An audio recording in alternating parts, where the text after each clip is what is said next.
बिहार, चंद्रगुप्त मौर्य की जमीन, कौटिल्य की धरती, जिस स्टेट से एंशिएंट भारत की सबसे बड़ी और प्रॉस्परस एम्पायर बनी थी, जिसने ओरिजिनल अखंड भारत बनाया था, जो स्टेट इंडिया की गोल्डन एज का गढ़ था, उसको क्या हो गया है? देश की लोएस्ट लिटरेसी रेट में से एक, अकॉर्डिंग टू नीति आयोग, सारे इंडियन स्टेट में से एक हाईएस्ट परसेंटेज गरीब बिहार में रहते हैं। क्राइम और करप्शन फैला हुआ है, ना कोई नौकरी है, ना कोई इंडस्ट्री है। हर साल लाखों लोग स्टेट छोड़कर भारत के दूसरों कोनों में जाते हैं नौकरी ढूंढने के लिए। कम से कम चलिए, देश की सबसे पेट्रियोटिक सॉन्ग तो इसी स्टेट में बन रहे हैं। पाकिस्तान सुना चीन हथियाई बचे जमीन चीन माधर। लेकिन बिहार की ये दुविधा कैसे हुई और क्या बिहार को सुधारने का कोई तरीका है? तो आइए आज बिहार की बात करते हैं, हमारा होम टाउन। अगर बिहार को पंजाब जैसे प्रॉस्परस स्टेट से कंपेयर करें तो लिटरेसी, पॉवर्टी, मतलब सब चीज में बिहार बहुत पीछे है। 1970s में बिहार के कर्पूरी ठाकुर नाम के चीफ मिनिस्टर हुआ करते थे, जो कि बिहार में काफी पॉपुलर भी थे। वो बिहार में अलग अलग कास्ट के बीच में इक्वालिटी लाना चाहते थे, बिहार को डेवलप करने की भी कोशिश कर रहे थे। लेकिन 1970s में उनकी मौत हो गई और बिहार में एक पॉलिटिकल वैक्यूम आ गया और उस पॉलिटिकल वैक्यूम को लालू प्रसाद यादव ने बदला, क्योंकि लालू प्रसाद यादव भी कर्पूरी ठाकुर की तरह कास्ट के बीच में इक्वालिटी की बात करते थे। कर्पूरी ठाकुर की तरह ही उन्होंने भी एक नारा जारी किया था, हमें विकास नहीं चाहिए, हमें सम्मान चाहिए सोसाइटी में। 1990 में लालू प्रसाद यादव चीफ मिनिस्टर बन गए, पर अनफॉर्चुनेटली जिस इक्वालिटी की बात लालू यादव कर रहे थे, उस इक्वालिटी की बात चीफ मिनिस्टर बनते ही वैसे ही भूल गए जैसे सोनम गुप्ता अपने बॉयफ्रेंड को भूल गए थे। लालू यादव ने अपर क्लास कम्युनिटी के खिलाफ बहुत भद्दे भद्दे कमेंट्स को पास करना शुरू कर दिए। उन्होंने एक नारा निकाला, भूरा बाल साफ करो, जिसमें वो भीमार, राजपूत, ब्राह्मण जैसे और भी कास्ट के कम्युनिटी के लोग को खत्म करने की बात करते हैं। देखिए, मैं टेम्पररी रिजर्वेशन को सपोर्ट करता हूँ, क्योंकि भारत में कुछ ऐसे भी वर्ग हैं जिनको हिस्टोरिकली डिसएडवांटेज किया गया है। इसलिए जब तक कि भारत की एवरेज इनकम एक अच्छे लेवल पर नहीं पहुंच जाती, तब तक रिजर्वेशन से इन वर्गों की मदद करने का सेंस बनता है। और जब भारत एवरेज इनकम की उस मुकाम पर पहुंच जाता है, उस समय मेरे हिसाब से टेम्पररी रिजर्वेशन को खत्म करना चाहिए, बात भी उठनी चाहिए। लेकिन लालू चच्चा ने तो रिजर्वेशन को ना सिर्फ सपोर्ट करते थे, बल्कि वो 100% रिजर्वेशन चाहते थे। बाकी कम्युनिटी भाड़ में जाए, बाकी लोग भाड़ में जाए, पूरा देश भाड़ में जाए। और वो कहने को तो कहते थे कि पिछड़े वर्ग के लिए लड़ रहे हैं, लेकिन असलियत में तो वो सिर्फ अपने यादव कम्युनिटी और मुस्लिम कम्युनिटी का ध्यान रखते थे। जो 10% रिजर्वेशन गवर्नमेंट ने इकोनॉमिकली बैकवर्ड कम्युनिटीज के लिए किया था, उसको आरजेडी ने अपोज किया था। दलित कम्युनिटी ने लालू प्रसाद यादव के ऊपर आरोप लगाया है कि उन्होंने कभी भी दूसरे बैकवर्ड कास्ट को और दलितों की मदद करने की कोशिश नहीं की, सिर्फ और सिर्फ यादवों को मदद करने की कोशिश की थी। यहाँ तक कि कुछ लोअर कास्ट मुस्लिम कम्युनिटी है, जिसको पसवन्ना कम्युनिटी कहा जाता है, उन्होंने भी जर्नलिस्ट को बताया कि लालू यादव ने जो भी मुस्लिम को बेनिफिट करने की कोशिश की है, वो सारा बेनिफिट अपर कास्ट और श्राफ कम्युनिटी को, यानी कि सैयदों को, पठानों को हुआ है, और लोअर कास्ट पसवन्ना को कोई भी बेनिफिट नहीं मिला है। तो ये है लालू यादव का सम्मान पॉलिटिक्स।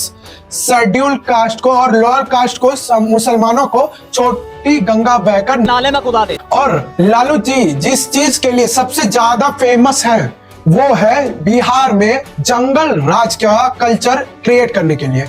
जर्नलिस्ट अरुण सिन्हा, जिन्होंने बिहार को बहुत एक्सटेंसिवली कवर किया है, उन्होंने कहा है कि लालू यादव की गवर्नेंस में इस गुंडा राज में सबसे बड़े गुंडे थे साधु यादव और सुभाष यादव, जो कि लालू प्रसाद यादव के साले थे। इमेजिन कीजिए जी कि जो बंदा स्टेट की लॉ एंड ऑर्डर का इंचार्ज है, उसके साले स्टेट के सबसे बड़े गुंडे भी हैं। आप इमेजिन कीजिए बिहार के पुलिस 90s के दशक में कितनी अनमोटिवेटेड फील करती थी कि भाई क्राइम के एक्शन ले क्या, अगर हम करें तो करें क्या, बोले तो बोले। बेसिकली बिहार के पुलिस का जॉब उतना ही मुश्किल हो गया जितना उस लड़की को खुश करना जो कि एग्जाम में 98% आउट ऑफ 100 लाके डिप्रेशन में चली जाती है, जिसका एक बेहतरीन एग्जांपल था कि जब 2002 में जब लालू यादव की बेटी की शादी हुई, तब लालू यादव के जो गुंडे थे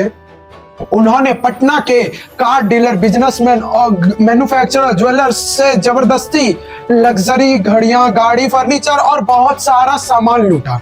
और इस सब लूट के खिलाफ पुलिस ने कोई एक्शन नहीं लिया। और साधु और सुभाष यादव की तरह ही पूरे स्टेट में अलग अलग गुंडे फैले हुए थे, जिन्होंने पूरे स्टेट में आरजेडी की एमएलएस की मदद से दहशत फैलाई हुई थी। क्रिमिनल्स को सपोर्ट करने के साथ साथ लालू यादव ने नक्सल्स को भी काफी सपोर्ट करते थे। वही नक्सल जो इनोसेंट सिपाही और सिविलियंस को अटैक करते थे। बिल्डिंग को उड़ा दिया तो हम लोग सबको एक ही क्लास में बैठकर पढ़ना पड़ता है। तस्वीरें बिहार के समस्तीपुर की, जहां नक्सलियों ने हमला किया है। A private construction company's camp was attacked by Naxals in Bihar's Muzaffarpur area. हम जन्मजात नक्सलाइट है। सिपाही बनेगा तो मारेगा आपको, वो तो आम आदमी का आदमी। और मुस्लिम और प्रेसिडेंट के चक्कर में भी बड़े बड़े मुस्लिम क्रिमिनल्स को आरजेडी पॉलिटिशियन का सपोर्ट मिलता था। एक प्रोमिनेंट एग्जांपल है सैयद शहाबुद्दीन का, जो सिवान से आरजेडी के एमपी भी थे, जिनके ऊपर कई क्रिमिनल केसेस थे, इंक्लूडिंग द हॉरिफिक तेजाब कांड। गिरीश और सतीश अपनी अपनी दुकानों पर बैठे थे, तभी शहाबुद्दीन के लोग रंगदारी के लिए पहुंचे और मारपीट करने के बाद दोनों को उठाकर ले गए। शहाबुद्दीन ने गिरीश और सतीश को तेजाब से नहलाया, उसके बाद उनके शरीर को टुकड़े टुकड़े कर उस पर नमक रगड़। इस कांड के लिए पटना हाईकोर्ट में शहाबुद्दीन को उम्र कैद की सजा सुनाई थी और बाद में सुप्रीम कोर्ट ने इस जजमेंट को अपहोल्ड भी किया था। इसके साथ साथ अलग अलग केसेस में शहाबुद्दीन को 2007 में 10 साल की सजा हुई और 2008 में AK-17 की बुलेट्स और पाकिस्तानी ऑटोमेटिक राइफल होने के लिए 10 साल की और सजा सुनाई थी। 2003 में डीजीपी DP ओझा ने एक डॉक्यूमेंट्री क्रिएट किया था जो यह दिखाता है कि शहाबुद्दीन का दाऊद इब्राहिम और पाकिस्तान के ISI के साथ भी कनेक्शन था। लेकिन उस समय बिहार में अपीजमेंट इस लेवल का चल रहा था कि लालू यादव ने शहाबुद्दीन पर एक्शन लेने के बजाय DGP को ही ट्रांसफर करवा दिया। आप इमेजिन कीजिए कि आज इंडिया में किसी भी पॉलिटिशियन का अगर ISI से लिंक निकल के आता है तो उसका करियर खत्म। लेकिन लालू के राज में क्रिमिनल्स को कुछ भी कर सकता था। ससुराल में दामाद को जितना प्यार, जितना छूट नहीं मिलता, उतना लालू के राज में क्रिमिनल्स को मिल रहा था। और जब शहाबुद्दीन को जेल भी हुई तो हालत देखिए। NR मोहंती और मनमोहन चौधरी जो जर्नलिस्ट है, जो शहाबुद्दीन से जेल में इंटरव्यू लेने के लिए गए थे, जब वो उनसे मिलने के लिए गए तो उन्होंने देखा कि शहाबुद्दीन को जेल में सुपरिटेंडेंट की कुर्सी पर बैठा हुआ था और शहाबुद्दीन को 100 गुंडे उसे घेरे हुए बैठे थे।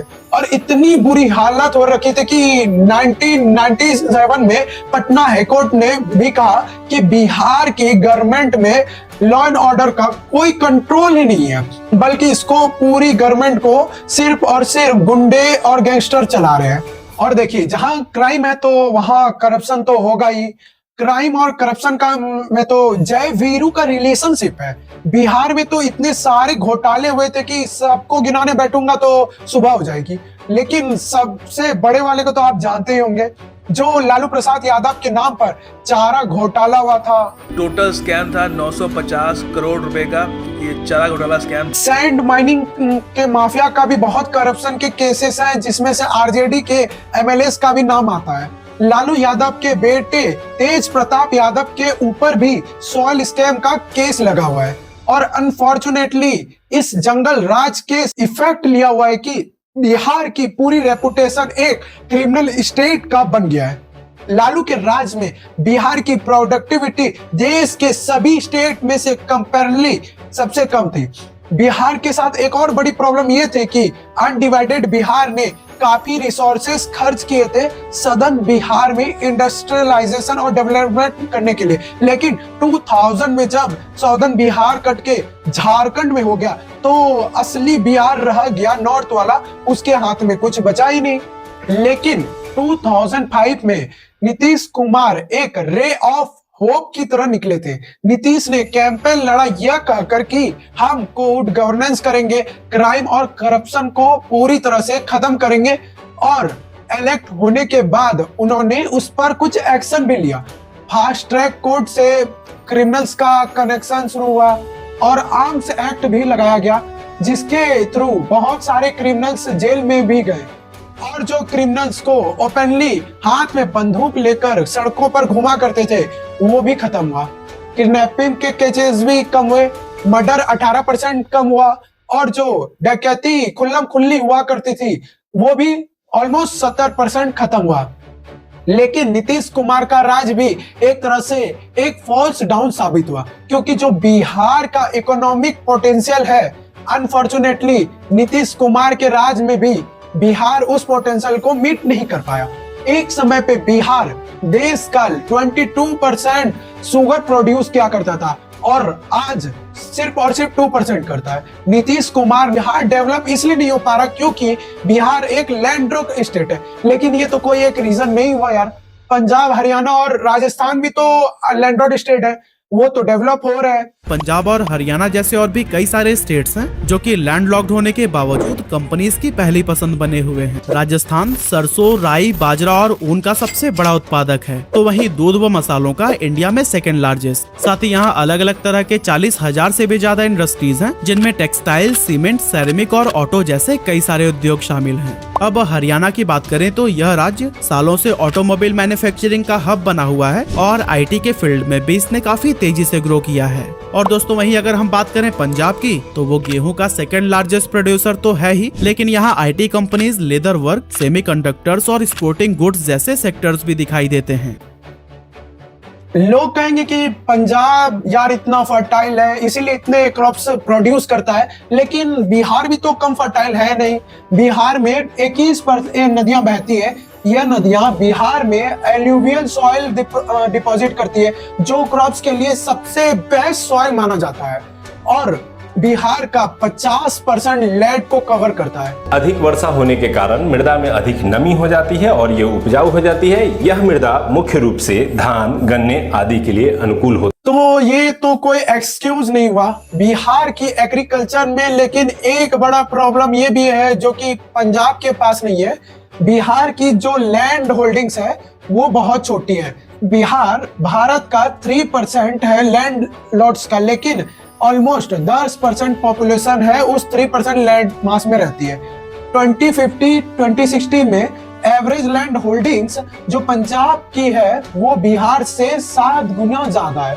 बिहार की जो एवरेज लैंड होल्डिंग है 1970 में 1.64 हेक्टेयर से घटकर 2050 में 0.5 हेक्टेयर हो गई थी, बल्कि पंजाब में 2.89 हेक्टेयर से बढ़कर 3.62 हेक्टेयर हो गई है। देखिए छोटे लैंड्स को होते हैं उस पे एग्रीकल्चर करना कम एफिशिएंटली होता है। मॉडर्न फार्मिंग प्रैक्टिसेस और टेक्नोलॉजीज भी वर्क करना, अफोर्ड करना फार्मर्स के लिए मुश्किल होता है, और कॉस्ट ऑफ प्रोडक्शन बहुत हाई होता है। एज रिजल्ट प्रोडक्टिविटी बिहार का बहुत कम होती है, इनकम बहुत कम होता है। और बिहार के साथ सबसे बड़ी प्रॉब्लम यही है, बिहार की गवर्नमेंट को फोकस करना चाहिए कि अपने स्टेट में प्राइवेट इंडस्ट्री को इनवाइट किया जाए, कंसोलिडेट किया जाए लैंड को, ताकि प्राइवेट इंडस्ट्रीज बड़े लैंड होल्डिंग्स पर एग्रीकल्चर कर सके, मॉडर्न एग्रीगेशन और टेक्नोलॉजीज को प्रैक्टिसेस का इस्तेमाल करके आसपास के लोगों को एक जॉब दे सके और उनकी इनकम बढ़ा सके। क्योंकि देखिए बिहार में एग्रीकल्चर की कमी इतनी पोटेंशियल है कि यह हो नहीं पा रहा बहुत सारे फैक्टर्स की वजह से। एक फैक्टर है कि चलिए बड़ा जो हाई प्रोफाइल क्राइम है वो कम हो गया है, लेकिन जो छोटे पैटी क्राइम्स है वो अभी भी पॉलिटिशियन की सपोर्ट से बिहार के कोने कोने में हो रहे हैं, जिस वजह से पोटेंशियल इन्वेस्टर्स नहीं आ रहे हैं। क्राइम अगेंस्ट वुमेन बिहार में 2021 के कंपैरिजन में ऑलमोस्ट 17% बढ़ गया है। जर्नलिस्ट के ऊपर पिछले कुछ सालों में कई सारे अटैक्स हुए हैं। Journalist has been shot dead in Bihar. लेकिन नीतीश कुमार को लॉ एंड ऑर्डर में कुछ कमी नहीं दिख रही। और देखिए, इसमें सिर्फ नीतीश कुमार की गलती नहीं है, बीजेपी भी जो है, जो लॉ एंड ऑर्डर पे इतना हल्ला मचाती है पूरे देश में, जिसने एक्चुअली उत्तर प्रदेश जैसे स्टेट्स में, रसायन जैसे स्टेट्स में लॉ एंड ऑर्डर को हैंडल किया है, वो भी तो इतने सालों से नीतीश कुमार के साथ कोलैबोरेशन में थे। उन्होंने भी कुछ कदम नहीं लिया कुछ खास लॉ एंड ऑर्डर सिचुएशन को संभालने के लिए। वीक पॉलिसी इंप्लीमेंट्स हुई, एक बड़ा प्रॉब्लम है। 2006 में नीतीश कुमार ने एक पॉलिसी अनाउंस की कि इंडस्ट्रीज को स्टेट में आने के लिए सब्सिडी दी जाएगी, लेकिन ये एक अल्टीमेटली एक स्कैम निकला। बहुत सारे इंडस्ट्रीज बिहार में आए, लेकिन किसी को भी सब्सिडी नहीं दी गई।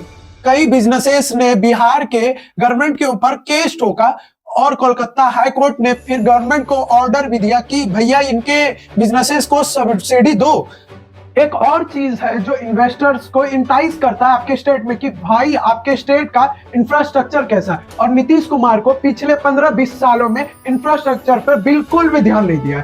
स्वराज मैगजीन को कई ब्यूरोक्रेट से बात की है और जो नीतीश कुमार के साथ काम कर चुके हैं, और उन्होंने कहा है कि भाई नीतीश कुमार को कुछ खास इंफ्रास्ट्रक्चर पे इंटरेस्ट ही नहीं है। एक बार तो नीतीश कुमार ने यह भी कर दिया था कि हाईवे बनाने का फायदा क्या है, गरीब आदमी हाईवे थोड़ी खाएगा। अच्छा, इसीलिए बिहार में आदमी का इनकम नहीं बढ़ा है, क्योंकि भाई गरीबों के पॉकेट में पैसा डालने का फायदा क्या, गरीब पैसा थोड़ी खा सकता है। अगर कागज खाएगा तो पेट खराब हो जाएगा। बिल्कुल सही लॉजिक है। इतने तेजस्वी लोग हैं हमारे पास। इंफ्रास्ट्रक्चर बना नहीं रहे, ऊपर से इस तरह की स्कीम चला रहे हैं। और एक और बड़ा रीजन है क्यों इन्वेस्टर बिहार में नहीं आ रहे, क्योंकि नीतीश कुमार की वजह से बिहार में पॉलिटिकली इनस्टेबिलिटी बनी हुई है। इनस्टेबिलिटी बनी रहेगी तो इन्वेस्टर्स क्यों आएंगे आपके स्टेट में। नीतीश कुमार ने 2005 से 2010 तक बीजेपी के साथ थे। 2014 में नीतीश ने रिजिग्नेशन दी, 2015 में आरजेडी के साथ रिलेशन में आ गए, 2017 में फिर उन्होंने बीजेपी को ज्वाइन कर लिया और 2022 में फिर से बीजेपी को छोड़कर महागठबंधन ज्वाइन कर लिया आरजेडी के साथ। उसी पार्टी के साथ गठबंधन बना रहे जिनको जंगल राज बोला करते थे, जिनको गुंडा राज बोला करते थे, और जिससे बिहार को बचाने की बात किया करते थे। और बीजेपी को भी यार समझ में नहीं आता। अरे आपने सुना है ना कहावत, fool me once shame on you, fool me twice shame on me. कितनी बार बेवकूफ बनोगे यार। एक और बड़ा रीजन है कि क्यों इन्वेस्टर्स नहीं आते बिहार में, क्योंकि बिहार में करप्शन की प्रॉब्लम है और ईज ऑफ बिजनेस की प्रॉब्लम है। Department of proportion industry and internal trade ने ईज ऑफ बिजनेस की रैंकिंग्स निकाली है भारत की। ईज ऑफ बिजनेस रैंकिंग में बिहार 26वें नंबर पर आता है। पर आई थिंक इस समय बिहार को उत्तर प्रदेश से कंपेयर करना चाहिए, क्योंकि कुछ साल पहले ही उत्तर प्रदेश और बिहार की सेम हालत हुआ करती थी। उत्तर प्रदेश में भी बिहार की तरह ही जंगल राज चलता था, kidnapping, extortion, murder, organisation crime भी चलता था। उत्तर प्रदेश के बारे में भी बोला जाता था पॉलिटिशियन के समेत से जो ऑर्गेनाइज किया है वह पूरे स्टेट को कंट्रोल करता है, पूरा स्टेट को चलाता है, और पुलिस के पास और स्टेट के एडमिनिस्ट्रेशन के पास कोई पावर नहीं है। लेकिन जब से योगी आदित्यनाथ इलेक्ट होके आए हैं, तब से देखिए उत्तर प्रदेश में बिहार के कंपैरिजन में क्या क्या चेंज आया है। ईज ऑफ बिजनेस रैंकिंग में बिहार 26वें नंबर पर है, और बल्कि यूपी नंबर 2 पर है। यूपी के अनएम्प्लॉयमेंट रेट 4% से भी लो है, जबकि बिहार की 18% है।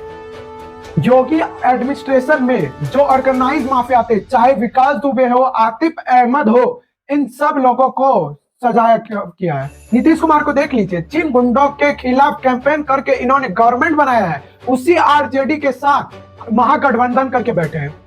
योगी ने पुलिस को पावर किया है कि करप्शन से लड़ने का। यूपी ने दिखाया है कि क्लियर विजन हो तो किस तरह से स्टेट की काया पलट हो सकती है, लेकिन उसके लिए पॉलिटिकल डिजायर चाहिए, डेवलपमेंट का विजन चाहिए। बिहार के नेता कास्ट और रिलीजन के नाम पर सोसाइटी को पिछले 30-40 सालों से बस डिवाइड करके पावर में रहना चाहते हैं। उससे ज्यादा और कुछ भी करने का इनको पावर नहीं है। इनको समझ में नहीं आ रहा है कि बिहार को, अपने स्टेट को डेवलप करके भी जीत सकते हैं, जैसा कि मोदी ने पिछले 20 सालों में सिखाया और योगी ने पिछले 8 सालों से सिखाया है। बट फाइनली मैं आपसे पूछना चाहता हूं कि आपके हिसाब से बिहार को यूपी की तरह डेवलप करने के लिए क्या स्टेप्स लेने पड़ेंगे, क्या करना पड़ेगा बिहार में, बिहार के डेवलपमेंट के लिए नीचे कमेंट सेक्शन में जरूर बताएं। धन्यवाद।